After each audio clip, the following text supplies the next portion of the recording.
Kitch, tough loss, tough one to swallow. It wasn't really a performance we probably would be proud of, given the recent showings. Yeah, it was a tough one, tough place to go. And Scarlets, their final home game in the group, they wanted to put on a show, and to be fair, they outplayed us really. And we didn't keep the ball well enough, and didn't really take our chances when we did have the ball. We turned it over, and we were defending for the majority of the game, which was going to win. You played 35 times in Europe now. What's the big difference between Europe and the Premiership for you? I'd say there's a ramp up in intensity, certainly. Although the Premiership is definitely closing the gap. There's the games in the Prem now are really, really tough as well. But Europe, there's always a little bit riding on it as well. And certainly when you play at home, you always feel that there's a bit of added edge, added atmosphere. Talk about home, obviously last game this week.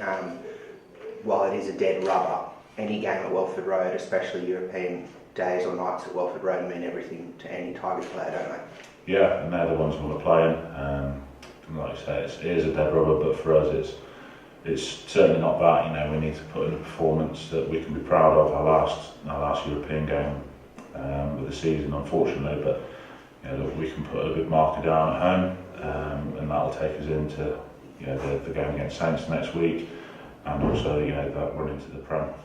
Talk about that run and talk about Saints. It's a bit of a weird period coming up where there's not a lot of home games for almost 5 or 6 weeks. There's only one in the Premiership Cup and then a few weeks off. What's the feeling in the camp now? What's the feeling going into this game and then that period? Just that this game at the weekend is a massive opportunity for us. I think you look at the last Premiership games we played. We've won a couple, close loss to Bath, which there was a lot that we could have been proud of in that game as well. So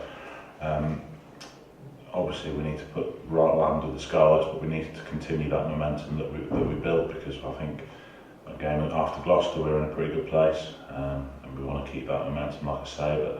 But there's the Saints game and then a couple of weeks off, and that's a good chance to rest bodies, but also make sure that we're prepping for that running.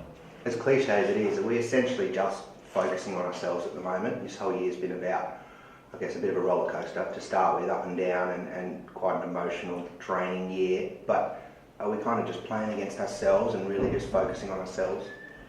In a lot of ways, yeah. I think when we've seen when we get it right that we're an excellent team, and we can score points against anyone, we can defend against anyone. But it's the consistency that's been missing, I think, for us, which is our biggest work on. So in many ways, yeah, it is us, and making sure that we can put out consistent performances.